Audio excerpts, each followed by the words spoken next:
Wakati ni wakati mzuri. Tumesikia mafundisho kutoka kwa mtumishi wa Bwana Kezia Pendo. Kutoka kwa hicho kitabu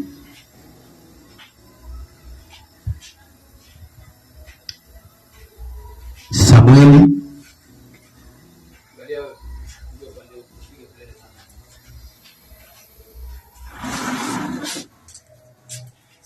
Haleluya. Samueli wa kwanza mlango wa 3:1-11. Tumeambiwa kwamba kichwa cha ujumbe huu ni nini? Bwana anakuita, itika na ufanye atakayokuagiza. Bwana Yesu adhibiwe. Bwana Yesu adhibiwe. Bwana adhibiwe. Usiwe mchawi wetu kwa kutosema amen. Sema amen. Ndio maana tunakuwa tuko pamoja. Bwana Yesu adhibiwe.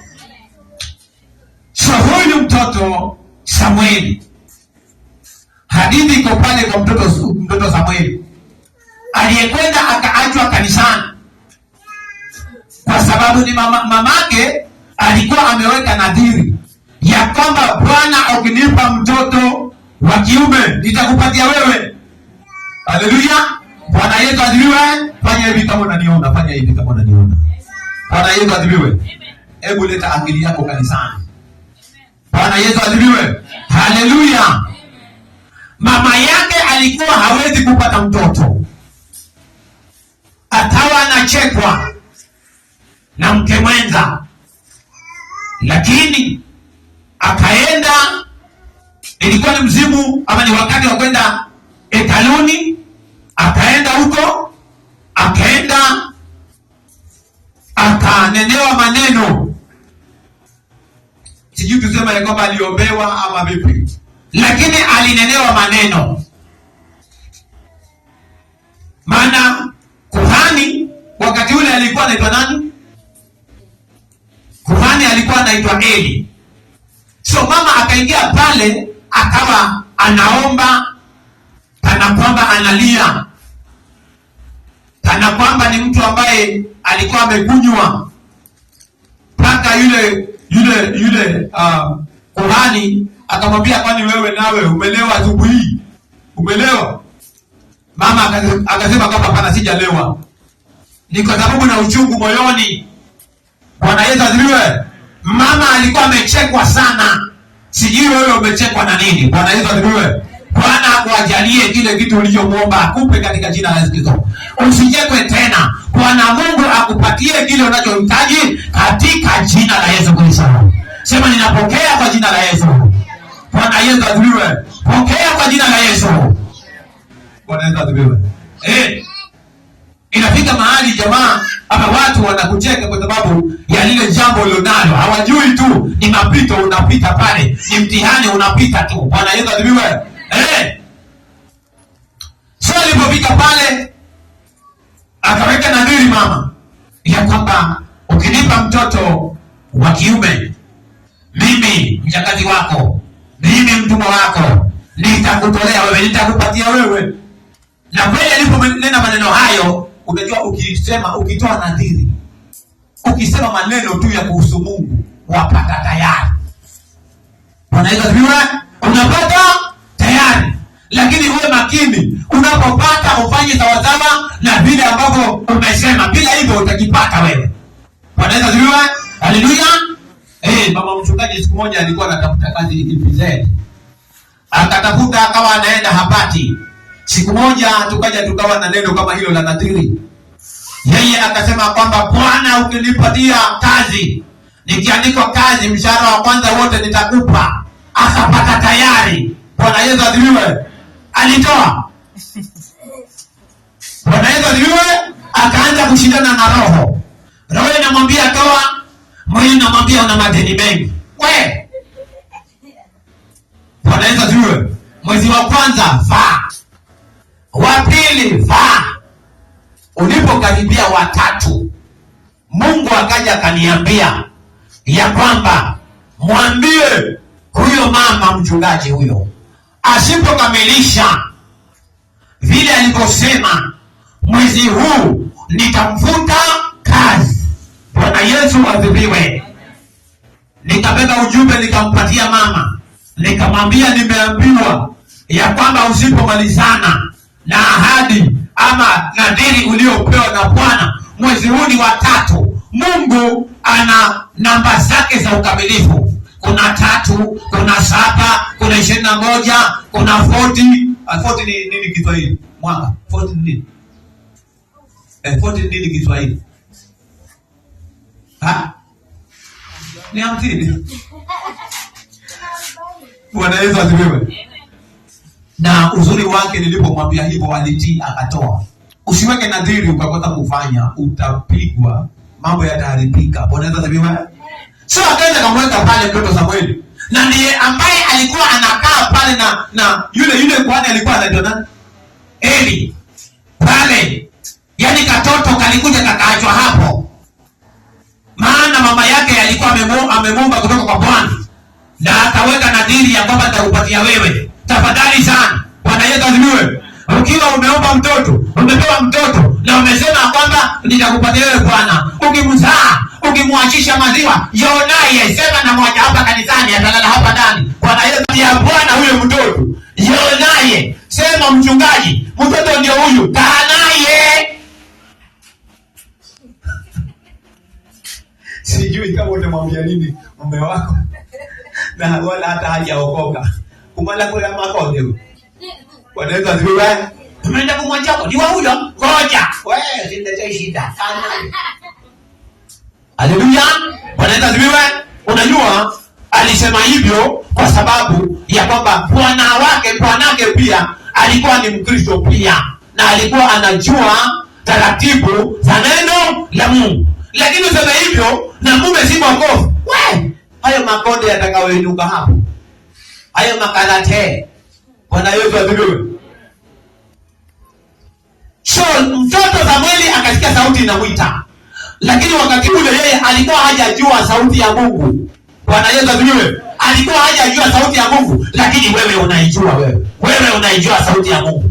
Mungu akikwambia wewe utakuwa unawekea watu mikono na kuombea, mbona usiwaombee? Haleluya. Kila wakati kwa ndoto, unapewa ndoto, unaonyesha kwamba unawekea watu mikono. Na sasa zaidi, ukiwa unataka kuombea mtu, wampeleka akaombea mtu, sio muombe. Hiyo ni kuonyesha ya kwamba Bwana amekupatia hiyo karama ya uponyaji. Hiyo inaitwa karama ya uponyaji. Ukiona katika ndoto unawekea watu mikono na wanapona, ni karama ya uponyaji. Yeyote aliyemgonjwa ukienda kumwekea mkono anapona. Bwana Yesu adhibiwe. Pigia Yesu Kristo makofi mazuri. Wewe unajua sauti ya Mungu. Huyu alikuwa ni mtoto mdogo. Wewe si mtoto mdogo. Bwana adhibiwe. Wewe si mtoto mdogo, wewe ni mtu mkubwa. Akamwendea Eli akamwambia, ulikuwa unaniita? Akamwambia alikuwa sikuiti. Rudi. Enda kalale. Bwana adhibiwe. Akasikia tena mara pili. Akaenda, ulikuwa unaniita? Akamwambia sikukuita mimi. Enda ukalale. Bwana adhibiwe. Alimwambia enda ukalale. Bwana Yesu asifiwe. Maana alikuwa hajajua sauti ya Mungu. Akaenda tena, akasikia mara 3 sauti. Akaenda tena akamwambia, ulikuwa unaniita? Akamwambia, mimi sikukuita. Lakini ukisikia hiyo sauti, sema mimi hapa Bwana, ninasikia. Sema basi. Bwana Yesu asifiwe. Haleluya. Ninajua Mungu atazungumza na wewe, atakwambia kitu. Bwana Yesu asifiwe. Utaisikia sauti ya Mungu, hakuna kitu atakwambia, na akikwambia siku ya leo ama wiki hii atakwambia kitu huyo Mungu. Na akikwambia kitu, fanya sawasawa na vile ambavyo anakwambia. Bwana Yesu adhibiwe. Bwana adhibiwe. Maana kuna watu wana tabia mbaya. Yaani Mungu anamwambia kabisa, fanya hivi, yeye hafanyi. Usipofanya kile Mungu anakwambia, Bwana Yesu adhibiwe. Siku utakapokuwa una shida, ukienda mbele za Bwana, utamwambia nini? Ya kwamba mimi nahubiria watu, mimi nawawekea mikono, mimi nawaombea. Na anakwambia ufanye, utamwambia nini? Haleluya. Bwana Yesu asifiwe. Alikwambia ya kwamba enda ununue maembe, pelekea dada fulani, au kufanya. Haleluya. Enda ununue mapapayo, kampatie ndugu fulani, au kufanya. Yule mtu pale kazini kwako hajaokoka, mhubirie, mkaribishe kanisani, mwambie twende kanisani. Haufanyi, haumwambii. Bwana Yesu asifiwe. Bwana Yesu asifiwe. Na hiyo ni agizo kuu. Tuliambiwa tuende tukawaambie watu kuhusu Yesu, tukahubirie habari njema kuhusu Yesu, habari njema za ufalme wa mbinguni. Wewe unakaa nao huwaambii.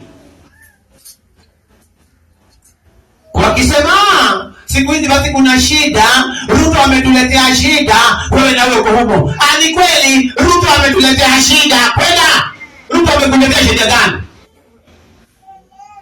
Bwana Yesu asifiwe. Bwana Yesu asifiwe. Si Ruto, ni wewe mwenyewe. Hautaki kutii, hautaki kusikiliza sauti ya Bwana. Hautaki. Wacha kusikilizia Ruto.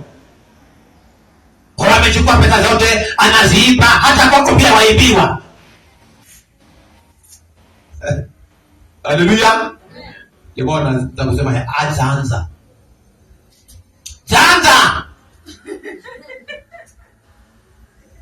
Bwana Yesu asifiwe.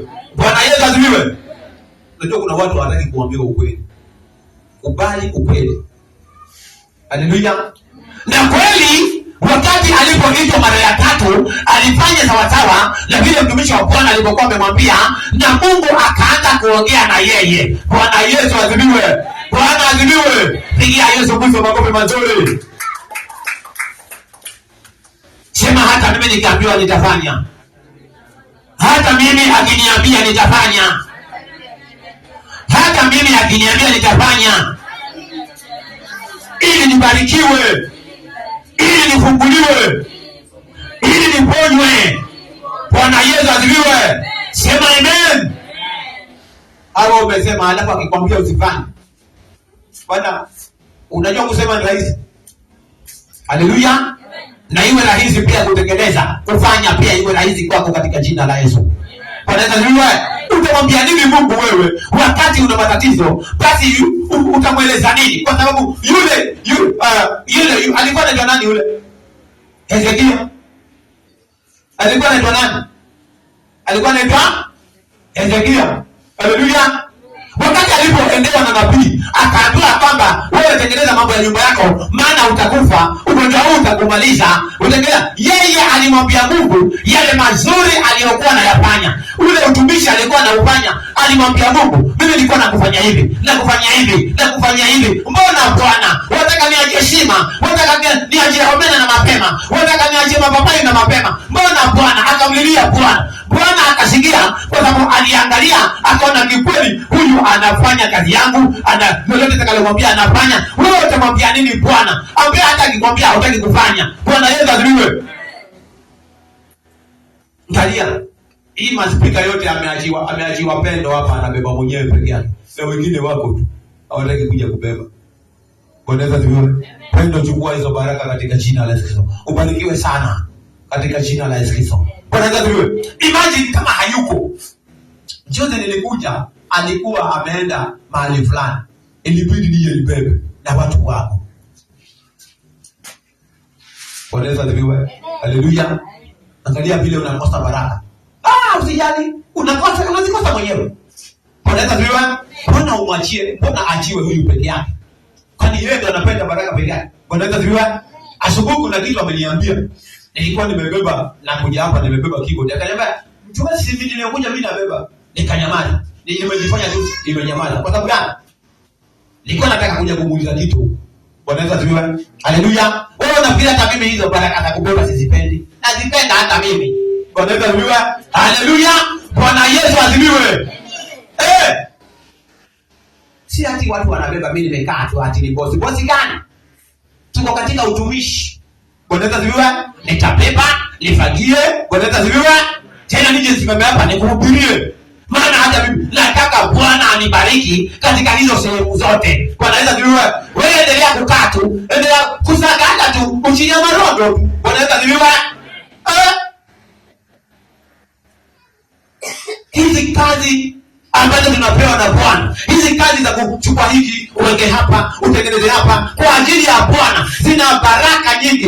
Unajikuta mzima, unapata afya njema, unalindwa, mipango yako inaendelea vizuri, yani kile utakachoomba kila unafanikiwa. Lakini kama hufanyi, Bwana Yesu asifiwe. unapiga break mwenyewe mambo yako kufanikiwa. Unayapiga break. Ukifanya hivi haiwezekani, ukienda hivi haiwezekani. Ndio maana unaona mimi nafanya zote. Bwana Yesu asifiwe. Kwa sababu nimeachaliwa. Na sitaki kukaa. Haleluya. Kila ambacho nimeambiwa nifanye nikakifanya. Haleluya. Mtu aje tu pale kazini kwangu, nichoneki gani na ni wakati wangu kuja kanisani, namwambia sikiza. Pale mbele kuna mwenzangu, nenda hapo ukatengeneze. Ama kama unalazima na mimi ningojee kesho. Lakini wakati wangu si wakati wangu wa kukaa hapa, ni wakati wa kwenda kazi nyingine ya Bwana. Ile ambayo inanipatia uzima, inanipatia afya njema, inasababisha mpaka mwizi anaingia na hakubeba vyombo. Bwana Yesu asifiwe. Imagine aje aingie kwako. Anabeba hata hicho kifunia kidogo chenyewe, hata hicho chatundu. Sikiza, hizi kazi ambazo tunafanya hapa ni muhimu sana. Bwana Yesu asifiwe. Unapofanya hivyo unakuwa na ulinzi mkali ajabu. Bwana hawezi kukuacha uguswe katika njia yoyote ile. Bwana Yesu asifiwe. Bwana Yesu asifiwe.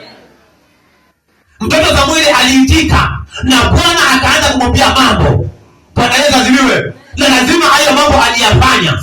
Ndio maana tukarudi pale kitabu kile cha Luka. Alikuwa Luka ngapi? Luka 10. Mstari wa 17 mpaka 19. Bwana Yesu asifiwe. Wakati wanafunzi wa Yesu wanarudi wanafurahi.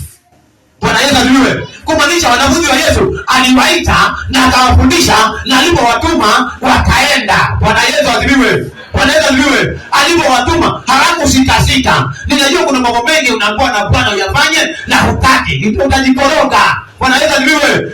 Hiyo ndio kujiroga mwenyewe. Umejiroga mwenyewe. Ile nyimbo ni yupi ile? Ni nyimbo nani? Rozi kumbe mnajua. Unajua ni shida yetu ni kusikiza tu. Umejiroga mwenyewe.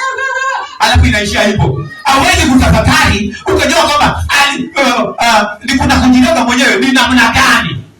Bwana Yesu asifiwe. Kujiroga mwenyewe ni kule ya kwamba Bwana anakwambia nifanyie hivi, hautaki. Ukikataa na wewe pia mambo yako hawezi kufanikiwa, yanapigwa break. Haleluya. Utaombewa uweke mikono, hata siku nyingine unasema mchungaji niweke Mungu kichwani, na hakuna chochote. Kwa sababu gani? Kwa sababu hautaki kufanya vile ambavyo unaambiwa ufanye. Wajiroga mwenyewe. Huo ndio uchawi ambao unajiroga mwenyewe. Mtoto wa Mungu nakwambia hivi, wakati Mungu baba yako anapokuambia kitu fanye. Haleluya. Bwana Yesu asifiwe. Bwana Yesu asifiwe. Bwana Yesu asifiwe. Naona watu waseme hivi. Bwana Yesu asifiwe. Nipatia mfano wa mtoto ambaye alikuwa arrogant, alikuwa mkora, akiambiwa mambo na wazazi wake hataki kufanya. Uniambie ana gari ngapi, ana majumba mangapi? Unaweza viwe yani hakuwa anatii wazazi wake, na tena amefanikiwa katika dunia hii. Hakuna. Haleluya. Ni hao na migoka na vichupa. Haleluya. Naona kuna mmoja wa kwangu hapa yuko. Bwana asifiwe. Bwana asifiwe. Anajifanya nini? Pepe zimevaa nini? Bwana Yesu asifiwe. Jana namuuliza hata si mwana. Yes, Bwana asifiwe. Bwana asifiwe. Utaenda wapi? Bila kumsikiza mzazi. Bwana Yesu asifiwe. Bila kumsikiza Mungu wetu. Bila kumsikiza Mungu. Yaani Mungu anakwambia nataka unifanyie hivi, fanya hivi. Utaenda wapi bila wewe kutii? Hakuna mahali popote unapoenda. Bwana Yesu asifiwe. Utashindwa hata na kutoa pepo. Haleluya. Bwana Yesu asifiwe. Utashindwa. Mungu ambaye ni baba yetu wa mbinguni anataka sisi tuwe watiifu. Usipokuwa mtiifu, waweza kushangaa. Bwana Yesu asifiwe. Ukafanya hivi, hiyo simu ukafanya kono umeachilia. Ikavunjika yote. Hapo kwenye floor. Pepo shida. Pepo ni wewe. Bwana Yesu asifiwe. Bwana Yesu asifiwe. Pepo ni nani? Unajiroga mwenyewe, kwa sababu Bwana anakwambia ya kwamba wewe waweza kuhubiri, waweza kufundisha pale kanisani, waweza kuwekea watu mikono na watu wakapona. Nikikwambia uje ufundishe, mimi siwezi. Wewe huwezi. Waweza nini? Haleluya. Waweza nini? Mwaka waweza nini? Esther, waweza nini? Bwana Yesu asifiwe. Waweza nini? Lucy, waweza nini? Ile unaweza kabisa. Ile unajua kabisa wewe ukiweka hapo una shine ni nini? Bwana Yesu asifiwe. Hakuna mtu ambaye hawezi. Kila mmoja anaweza. Bwana Yesu asifiwe.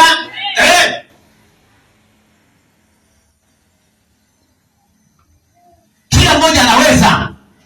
Unaweza. Ndio maana huwa nawaambia watoto hata kule shuleni, usifike mahali ukasema mimi basi somo fulani ni gumu. Mbaya sana. Gumu? Nani? Gumu nini? Ukisema ni gumu inakuwa gumu kweli kwako. Ukisema huwezi ndio unakuwa huwezi kweli wale kabisa. Mwaka Esther. Usiseme huwezi. Kama huwezi waweza nini mwaka? Tuambie kile unaweza. Maana acrobatic huwezi. Huwezi kuruka chura. Haleluya. Kuruka chura. Tumwambia aanze hapa mpaka huko kando ataweza. Sasa anguka. Yeye kuongea tu, kumwambia mwenzako tu ya kwamba dadangu mbona wasumbuka? Twende kanisani utaombewa. Hapa wacha nikuombee. Bwana Yesu asifiwe. Bwana Yesu asifiwe. Mwambie tu nitakuombea mimi. Nitakuombea. Ama najua tabia zako mbaya. Unajua unaweza kuwa pengine ana shida halafu wewe nawe anakujua wewe kanisani, lakini anakujua hata msembe wako anakujua. Utamwambiaje kwamba nitakuombea? Si atakucheka. Bwana Yesu asifiwe. Bwana Yesu asifiwe. Bwana Yesu asifiwe. Baba yetu anataka anapotuita, anapotuambia tufanye jambo fulani, tukapate kutii tufanye. Bwana Yesu asifiwe. Anapakutia nguvu, akujaze moto wake, akujaze mamlaka yake. Wewe ukisema kitu kinafanyika kweli. Bwana Yesu asifiwe. Hawa wanarudi kwa Yesu, wanafurahi. Anawaambia kwamba nimemwona shetani akishuka kama umeme. Bwana Yesu asifiwe. Haleluya. Alikuwa amekasirika. Sikiliza, saa hii wakati wetu shetani amekasirika. Bwana Yesu asifiwe. Hawezi kusema wewe ninamshindilia shetani misumari ya kichwa, misumari ya machoni. Kweli huko anafanyika hivyo. Anataka kukutetea. Wewe unamshindilia? Wamshindilia. Bwana Yesu asifiwe. Lazima ukapate kutii. Baba yetu anapokuita, anapokuongelesha, anapokuambia fanya hivi na hivi na hivi, fanya. Maana huo ndio uzima wako, ndio amani yako, ndio afya yako, ndio ulinzi wako, unapotii baba yako wa mbinguni. Bwana Yesu asifiwe. Wewe yani uko tu unamwacha mchungaji anakuja kubeba makibo ni peke yake. Maana pendo hayuko. Na wewe hayuko na wewe. Na uko mahali tu pale umetulia tu pale. Wacha wafanye. Wacha pia hizo baraka wasipokee wao. Haleluya. Si unasema wacha wafanye. Wacha pia hizo baraka pia wafanye nini? Siku utakaokuja kuamua kufanya pia utapokea. Bwana Yesu asifiwe. Bwana Yesu asifiwe. Hii maneno kila kitu ni kuamua. Ndio maana nakwambia mimi nikifika time zangu saa 9 pale kazini, hata ukaja na viatu vingapi, nitakwambia ndugu, nashukuru sana, lakini kama waweza kungojea nitakushonea kesho. Kama huwezi, enda pale. Kuna mwenzangu pale. Bwana Yesu asifiwe. Mimi nataka wewe bwana, mwambie haya, lete nikuweke hapa ndani, kesho nitakutengenezea, utakuja chukua. Bwana Yesu asifiwe. Lakini watu wamekamata. Mwaka ilikuwa mwaka nilipoona tu zinakuja kanisani pale mlangoni kwao. Bwana Yesu asifiwe. Kuna mwingine hapo, ngoja niangalie mwingine. Bwana Yesu asifiwe. Sikiliza. Haya maneno ya Mungu. Biblia imesema kwamba ufalme wa mbinguni hupatikana kwa hupatikana kwa nguvu, na wale wenye nguvu wautenda. Wewe unafikiri ni nguvu za mwili? Bwana Yesu asifiwe. Ni nguvu za kuamua ya kwamba hapa haiwezekani, lakini lazima nifanye kwa ajili ya Mungu. Bwana Yesu asifiwe. Bwana Yesu asifiwe. Kila mmoja amepewa kitu, karama. Hebu nataka tuangalie pale Wakorintho wa kwanza, tafadhali. Wakorintho wa kwanza mlango wa 4. Twende pale haraka haraka. Twende pale haraka haraka. Ili somo ndefu sana. Wakorintho wa kwanza mlango wa 4, 1 mpaka 11. Tutaenda mpaka pale kama tutafaulu. Lakini hii inatakiwa tuiende yote. Yaani Wakorintho wa kwanza mlango wa 4 kuanzia 1 mpaka 31. Lakini tutaangalia vile tutafanya. Wakorintho wa kwanza mlango wa 4 kuanzia pale mstari wa kwanza. Hebu nani amepata asome tafadhali? Have you got it? Just read it. Kuanzia 1 mpaka 11. Mtu na atuhesabu hivi kuwa tu watumishi wa Kristo na mawakili wa siri za Mungu. Unasikia? Tu watumishi wa Kristo na mawakili wa siri za Mungu. Hapo tena inayohitajiwa katika mawakili ndio mtu aonekane kuwa mwaminifu. Lakini kwangu mimi si kitu kabisa nihukumiwe na ninyi, wala kwa hukumu ya kibinadamu, wala sijihukumu hata nafsi yangu. Maana sijui sababu ya kujishtaki nafsi yangu, lakini sihesabiwi haki kwa ajili hiyo, ila nihukumuye mimi ni Bwana. Basi ninyi msihukumu neno kabla ya wakati wake, hata jambo Bwana ambaye ataya. Ni kitabu gani hicho? Bwana unanishangaza. Wakorintho wa kwanza 4 kuanzia 1.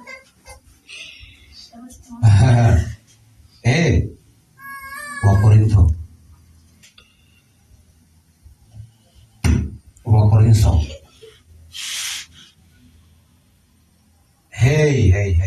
Miss Cotty. Fanya hivi. Wakorintho wa kwanza mlango wa 12. Miss Cotty. Wakorintho wa kwanza mlango wa 12 anzia pale 1. Yes, tafadhali. Pole. Sorry. Kwa habari ya karama za Roho, sitaki mkose kufahamu. Wajua ya kuwa mlipokuwa watu wa mataifa, mlichukuliwa kufuata sanamu zisizonena, kama mlivyoongozwa. Kwa hiyo nawaarifu ya kwamba hakuna mtu anenaye katika Roho wa Mungu kusema Yesu amelaaniwa, wala hawezi mtu kusema Yesu ni Bwana, isipokuwa katika Roho Mtakatifu. Basi pana tofauti za karama, bali Roho ni yeye yule. Yes. Tena pana tofauti za huduma, na Bwana ni yeye yule.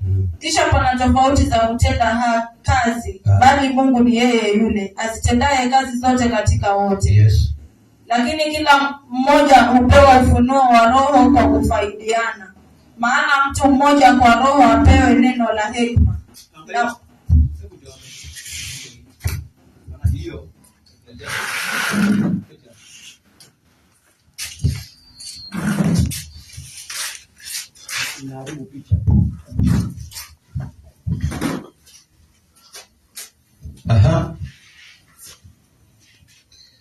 Basi pana tofauti za karama, bali Roho ni yeye yule. Yes. Tena pana tofauti za huduma, na Bwana ni yeye yule. Kisha pana tofauti za kutenda kazi, bali Mungu ni yeye yule azitendaye kazi zote katika wote. Lakini kila mmoja hupewa ufunuo wa Roho kwa kufaidiana.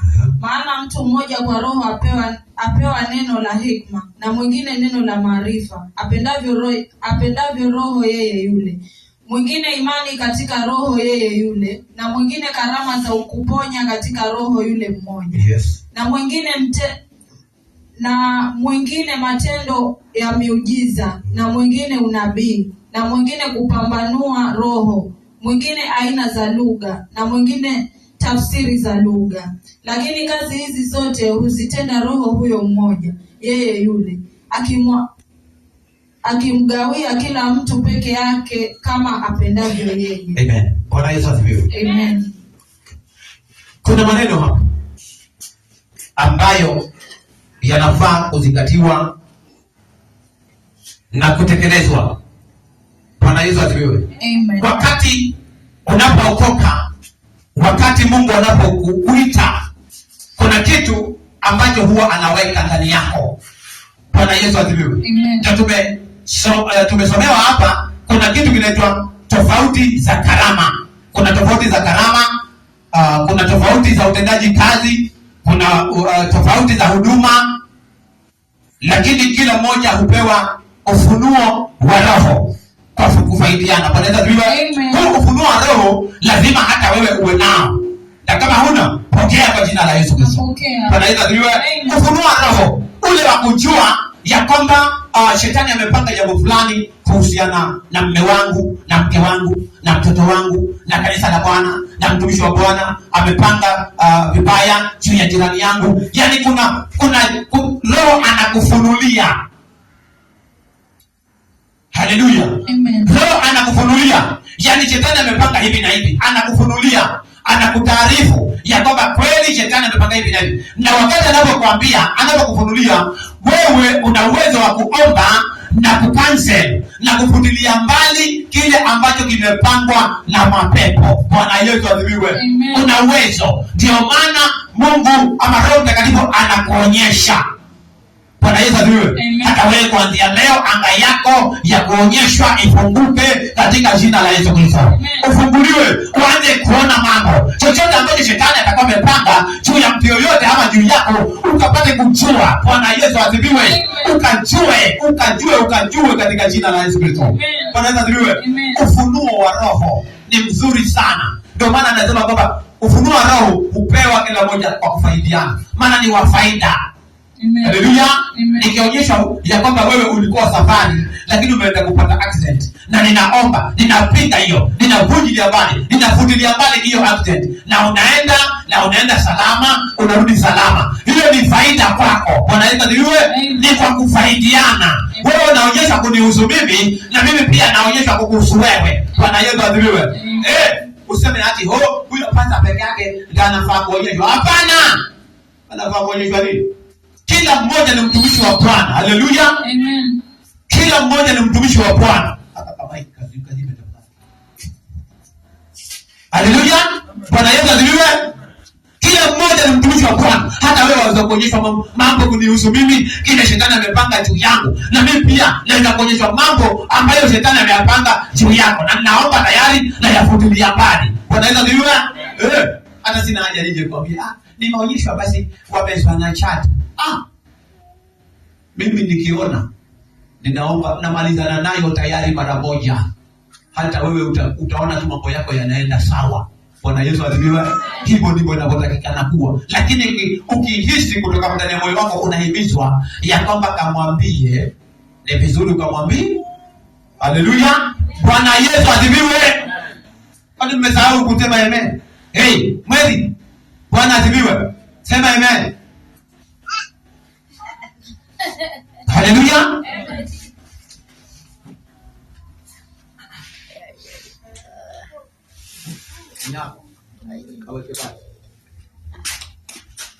Taka kusoma utasoma. Bwana Yesu asifiwe. Haleluya. Yaani mimi wiki hii nimekuwa na mambo. Nimeonyeshwa mtumishi wa Bwana mahali fulani, bishop wa mkubwa haswa. Lakini nyasi nionyeshwa bishop amekuja kwangu. Amekuja ametoa kiatu. Kiko kichafu, kimeraruka, mpaka nikawa nashindwa nitaanzia wapi kukishona. Bwana Yesu asifiwe. Nikaamka na shangaa. Bwana Yesu asifiwe. Ulipokuja nikapatana na watu ambao wanaenda hilo kanisa huko. Kawaambia. Wakasema tunajua hapo basi kuna kazi ngumu yenyewe Twajua hayo yenye yako hapo, kumbe wanayajua hao wenyewe. Wanaweza vile. Siku iliyofuata nikaja nikaona tena huyo bishop na mama bishop ni kama wana cross, wanavuka kwenye daraja. Wanaweza vile. Sema daraja. Angalau akili zako ziwe hapa. Wacha na watoto. Wanavuka kwenye daraja, wamefika katikati, nikaona ile daraja imekatika hapo katikati. Nikashindwa, kwani kunaendelea nini na hawa watumishi? Bwana Yesu asifiwe. Bwana Yesu asifiwe. So mimi kazi yangu ninapoona hivyo, ninaomba, ninapinga hiyo. Namwambia Bwana, hebu fungua njia, lakini hao watu wasipatikane na shida hii. Bwana Yesu asifiwe. Ufunuo wa roho. Lakini kuna tofauti za huduma. Kuna mwingine anapewa ya kufagia. Kuna mwingine anaambiwa aoshe choo kila siku. Bwana Yesu asifiwe. Haleluya. Kuna mwingine Bwana alimwambia aoshe choo. Mama tu. Haleluya. Kanisani kwao ukawa kuna mkutano ambao ulikuja hata wazungu. Haleluya. Sasa yeye, watu wako kule kanisani wanafunzwa, yeye anafanya usafi wapi? Haleluya. Kuna kijana pale alikuwa ametoka huko Marekani, huko anakaa huko, amekuja na wale wazungu. Akaenda akamuona huyo dada huko anafanya hizo kazi. Wanaweza tuwe. Wakati wa kuondoka akasema hapana, kuna dada nimemuona alikuwa anafanyia usafi kule vyumba vya, ukienda huko na nyamaza upigi kelele. Wanaweza tuwe. Wewe ulimuona mtu ameenda kwa anafanya haleluya haleluya. Ulimuona hata mwenda wazimu akifika pale anafanya nini? Akili zinatua. Wanaweza tuwe. Akasema kwamba huyo dada mimi nataka nimuoe. Haleluya. Kutoka kwa kuosha choo mpaka wapi? Marekani. Najua kuna watu wanachukulia kazi zingine ati nitaosha choo mimi. Wewe wanaweza tuliwa nitafanyaje mimi? Yaani nataka tu ukija ufute ufanye hivi. Hata ufuta vizuri, hakufuta vizuri. Basi sasa ulikuwa unataka kifutwe na nani? Bwana Yesu asifiwe. Hizi huduma, wewe usifikiri kwamba kati mpaka usimame mbele, madhabahuni ufundishe, atafanya. Hapana. Kazi yoyote ile Bwana atakayokupatia, hiyo ni takatifu, ifanye kwa uaminifu. Bwana Yesu asifiwe. Yaani uko pale unaangalia mtu akiingia, akitoka uenda tayari wasafisha. Yaani wewe, unajua watu walimuona bonzo sana. Angalia ameenda wapi? Amerika. Wewe unajua utaenda wapi? Ninajua hata wewe una mahitaji yako. Lakini utakapoanza kutii, kufanya ile kazi ambayo Bwana anakusukuma uifanye, Bwana Yesu asifiwe, unaenda mbali. Haleluya. Sinikwambia siku nyingine nilikuwa nafagia. Kuna mama mmoja sitakwambia, akaingia pale. Akaja akaniambia nipatie ufagio, ngombe sikupi. Haleluya. Akanilazimisha nikamwachia. Haleluya. Bwana Yesu asifiwe. Nikamwambia na wewe, yaani umechukua baraka vya lazima. Bwana asifiwe. Na baada ya hapo Mungu alimfanyia mambo. Bwana Yesu asifiwe. Bwana asifiwe. Yote inaandia katika kufanya kazi ya Bwana kwa uaminifu. Yaani ukubali tu ya kwamba Baba ananiambia nifanye hivi, na unabarikiwa. Bwana asifiwe. Kuna mambo ambayo Bwana amekuwa akizungumza nawe, uyafanye. Haujayafanya, sikia leo atazungumza na wewe tena, atakuambia kuna mambo uyafanye, na akikwambia tafadhali yafanye. Kama ni mambo ya kuja kwangu, uje uniambie ya kwamba Bwana ameniambia nifanye hivi na hivi, nianzie wapi? Nikakwambia pale kwa kuanzia. Bwana Yesu asifiwe. Bwana asifiwe. Pigia Yesu Kristo makofi mazuri. Akikwambia tu mimi mchungaji nimelala nimeota naombea watu, hata watu wakufa nilikuwa na waombea wanafufuka. Jua ya kwamba wewe una karama ya kufufua watu. Njoo uje uniambie Kukifa mtu mahali twende na wewe.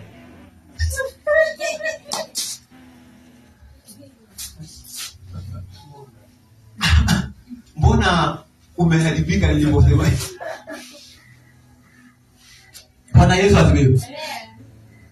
Yaani wewe unaona utaendaaibika? Hautaibika. Si Bwana amesema? Mbona hili mengine ya kuambia wagonjwa wanapona? Kwani katika Biblia si hata amesema kwamba mtafufua wafu? Ama haijasema? Bwana Yesu asifiwe. Bwana Yesu asifiwe. Bwana Mungu achilia hiyo karama iingie ndani ya hao watu, wafufue watu hawa. Bwana Yesu asifiwe.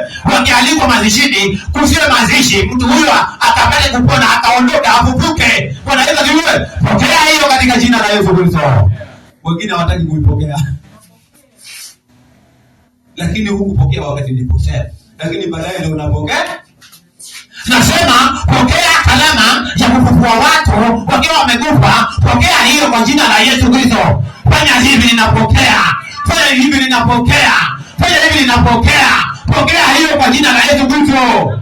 Bwana Yesu asifiwe. Unajua kuna watu wanakufa katika mazingira ya maajabu ajabu. Ukiwa pale wewe unamrudisha, anafufuka. Yeye mnasema ati amekufa. Kumbe yuko hapo nyuma mlango hapo ameshikiliwa hapo na mchawi fulani. Unaposema Bwana, ulikwenda kwa Lazaro na ulipofika pale Lazaro tayari alikuwa amezikwa na huyo hajazikwa bado amelazwa hapa. Wacha nimuite, umeuliza hatari jina lake. Umeniuliza hatari jina lake. Unasema hebu njoo. Kama ni katana njoo. Katana njoo. Fufuka, ondoka mara moja. Inuka. Katana fupu. Bwana jibila. Bwana Yesu asifiwe. Bwana asifiwe. Bwana Yesu asifiwe. Kama tangu siku hiyo hautaitwa mtumishi wewe ukajaa huko kwenu. Tumeshijaa kumefiwa kule mtaonani kumefiwa. Bwana Yesu asifiwe. Maana ni neno ambalo limenenwa katika Biblia. Bwana Yesu asifiwe. Bwana asifiwe. Lazima itendeke, hata wewe pia utafanya hiyo kwa jina la Yesu Kristo. Bwana Yesu asifiwe. Lakini kwanza unapoitwa, unapoambiwa fanya hivi na hivi, ni ukubali, ukatii, ukapate kufanya. Maana umeitika, sasa uko ndani ya kanisa. Bwana Yesu asifiwe. Maana hata yule kijana pia alikuwa ndani ya hekalu. Tena inasemekana pale karibu na nini? Na sanduku la agano. Alikuwa yeye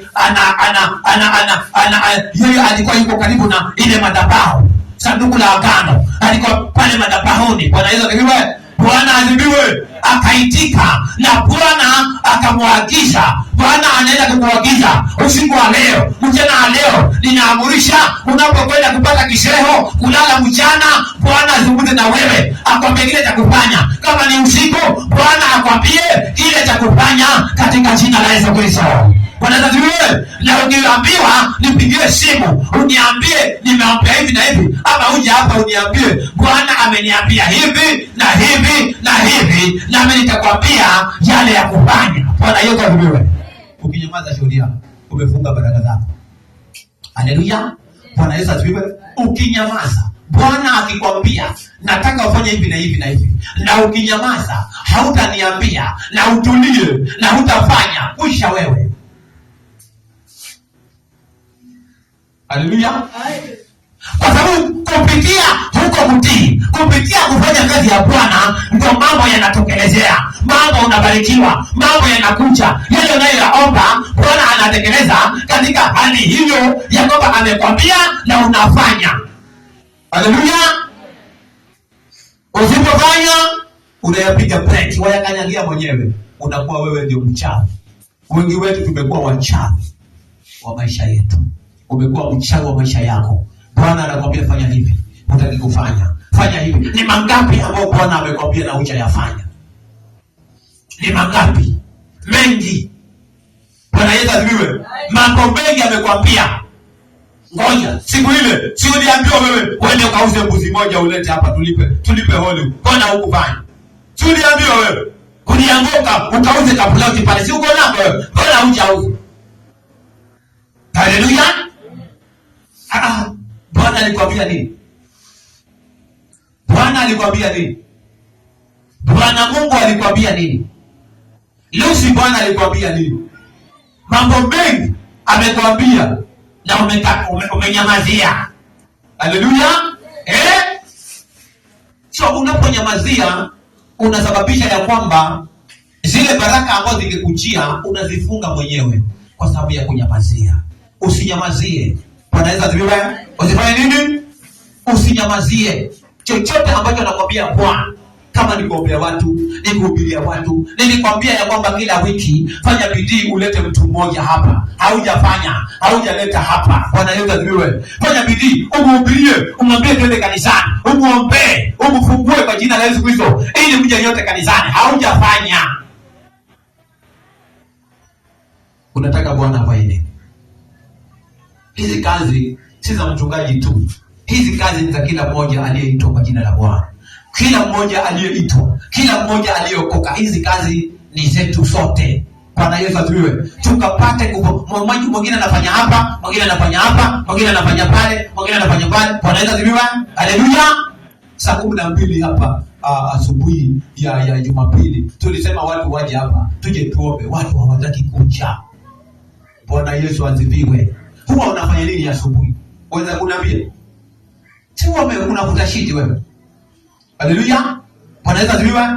Kama unataka upigiwe simu kuwafuta shiti saa 12, jitahidi tuwe hapa pamoja, tuombe pamoja hapa. Bwana Yesu asifiwe. Bora uko hapa around. Mzee wetu peke yake ndio yuko mbali kule Mtomondoni. Sisi wengine wote tuko hapa karibu. Tupatikane hapa, tuje tuombe pamoja. Na usije na matongo, oga uso. Bwana Yesu asifiwe. Bwana Yesu asifiwe. Bwana Yesu asifiwe. Fanya hivi kama hunioni.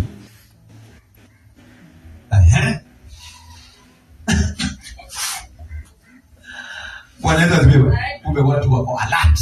Very much alert. Nasema ya kwamba tujitahidi. Haya maneno ya kwamba Bwana anasema. Mbona ujitahidi kwenda kazini asubuhi? Unajitayarisha na asubuhi bila kuambiwa. Lakini mambo ya kanisa inakuja inakuwa ngumu. Mtini shida ni nini? Bwana Yesu asifiwe. Ni kiburi ama ni ujeuri ama ni kitu gani? Bwana Yesu asifiwe. Bwana asifiwe. Yaani katika hali ya utendaji kazi wa mambo ya Mungu inakuwa mgogoro. Bwana Yesu asifiwe. Mbona unaona kana kwamba kuna mgogoro? Asubuhi warauka unajitayarisha kwenda kazini na wala hautachelewa. Lakini kuja hapa kuja kuomba maombi ya asubuhi wanaita morning glory. Ni glory ama ni glory? Yaani utukufu wa asubuhi. Morning glory inakuwa ngumu. Lakini kwa kazi yako warauka nawe hata wafanya kuweka alarm. Weka alarm pia kwa mambo ya Jumapili asubuhi. Saa 12 uwe hapa. Tuombe pamoja. Bwana Yesu asifiwe. Mwaka. Si sawa? Kila mmoja sikia hili. Hata mkanipa karatasi. Tena nitasema. Pewa karatasi na hemba. Bwana asifiwe. Ni vizuri ukapata kukubaliana na maneno haya. Wewe ukiwa unataka kumwona Bwana katika maisha yako, fanya sawasawa na vile unavyoagizwa hapa. Bwana Yesu asifiwe. Mtapangana na Pendo, msiomwashie peke yake kubeba vyombo Jumatano na Jumaa. Mtapangana na yeye. Bwana Yesu asifiwe. Mna masimu mtapigiana ya kwamba naja nibebe niweke kanisani vyombo, nawe uje unijaribu na usilibwage. Najua una nguvu na wewe utanibeba hivi. Kama Pendo mwenyewe anabeba. Mimi hata nikuja nikashangaa. Kasema Pendo si uachane naye. Sema hapana, mimi hii naibeba. Bwana Yesu asifiwe. Usije ukalibwaga. Ili haribu utaenda kutengeneza. Bwana Yesu asifiwe. Yaani mnamwachia yeye peke yake peke. Why? Kwa nini? Bwana Yesu asifiwe. Bwana Yesu asifiwe. Wacha tu siku moja itafika. Mtu atainuliwa mahali. Utashangaa. Bwana Yesu asifiwe. Haleluya. Panganeni na yeye, mpangane ya kwamba nani takuja na upige simu, kama upige simu naomba naja mimi nije niweke kodi hii kabla saa 9 wewe umemaliza kazi. Maana mimi napika hapa saa 9 fanya mambo. Haleluya. Bora tu unapatikana, bora tu haujaandikwa kazi mahali. Bwana Yesu asifiwe. Bwana Yesu asifiwe. Bora tu uko kama mimi ama kama mwaka na kujua pale kwako. Uje hapa uje ubebe usaidie mwenzako na wale wengine wote ambao wanaweza kupatikana. Uje msaidiane. Watu ushika hapa na hapa. Umoja ni nguvu. Bwana Yesu asifiwe. Utengano? Sasa kumbe mnajua lakini hamfanyi. Haleluya. Bwana Yesu asifiwe. Utengano ni udhaifu. Na umoja ni nguvu. Mkitoka mnafanya hili pamoja. Yaani kama ni kuraoka Jumapili, tunaomba sote tuje tupapige maombi hapa pamoja. Haleluya. Si watu wako hapa kujenderezi za dola za nyume. Shindwe.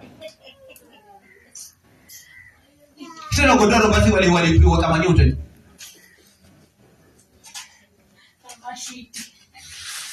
Mashiti magodoro unyonyote. Toka. Hizo nyote uje hapa tuje tuombe pamoja. Bwana Yesu asifiwe. Bwana Yesu asifiwe. I expect that today, leo tutasikia. Bwana Yesu asifiwe. Bwana Yesu asifiwe. Kila mmoja huwa anapenda kulala, lakini kwa sababu ni kazi ya Bwana, ni vizuri tuungane, tushikamane pamoja. Bwana Yesu asifiwe. Haleluya. Tutuende mbele. Sasa nakuja mtu mmoja watu wawili. Sasa mambo gani? Wengine wote wako wapi? Kwenye mashiti na jerezi zao. Kuna kitu kama hicho. Bwana amekataa. Bwana Yesu asifiwe. Bwana amekataa. Kombo, Bwana amekataa. Tukupate hapa. Na mtoto wako bije tuombe pamoja hapa. Mtoto naye azoee kwenda maombi. Bwana Yesu asifiwe. Ni vizuri. Na Mungu atusaidie sana. Kile kitu ambacho unaweza kukwambia ni kwamba Bwana anapokuambia jambo fanya. Kwa sababu kupitia kule kufanya kwako yale mambo ya Bwana, naye anakufungua, anakutendea yale unayohitaji. Bwana Yesu asifiwe. Lakini ukijifanya moyo wako mgumu, anakuambia ufanyi, utaomba sana. Bwana Yesu asifiwe. Utaomba sana. Na pengine ungeomba kidogo tu na Mungu amengefanya. Bwana kanajua huyu ni mtumishi wangu. Lazima nimfanyie huyu kwanza, kwa sababu huyu ni mtiifu, huyu ananisikiliza, huyu ni mwaminifu. Nikikwambia kitu anafanya, na unafanya, unamtendea tayari. Hata wewe mwenyewe, mtu yoyote ambaye Bwana Yesu asifiwe, ukimwambia kitu anafanya tayari, ndio unampenda sana. Haleluya. Si mnajua? Mtu yoyote ambaye anashtuka, ukimwambia kitu anafanya tayari, huyo utampenda sana. Na chochote atakachotaka kutoka kwako atakupatia, utampatia, bora unacho. Bwana Yesu asifiwe. Bwana Yesu asifiwe.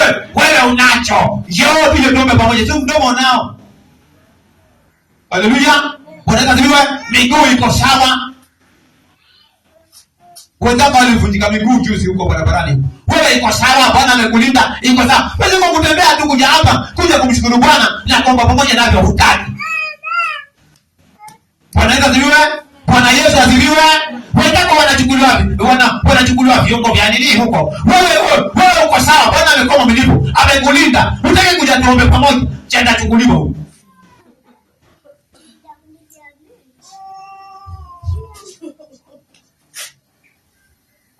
Bwana Yesu asifiwe. Kuna wengine kule waliamka hakuna. Watu wawili. Bwana Yesu asifiwe. Kwenda kuombewa, kanarudi kama hivi. Katika kukojolea, kajipanga. Sitaki kufanya kazi ya Bwana. Bwana Yesu asifiwe. Sio fadhali vikatulua mbele. Haleluya. Ndio kijana wangu mwezi juzi naye alikuwa ananiambia, "Kambia shauri yako, si unajifanya usikii wewe." Vitaenda. Kwa nimejisikia nikamwambia, "Sikiza, nisikize mimi. Fanya kile ninachokwambia, utakuwa na ulinzi wa Bwana. Kama ufanyi, Bwana Yesu asifiwe, unajipanga na sabuni ni apanga." Wanda katembea huko nyumbani huko napi, usimeenda uje umefanya gani? Ukiombea kanarudi kama hivi. Katika bado. Ajipanga. Fanyeni kazi ya Bwana kwa mioyo yenu yote.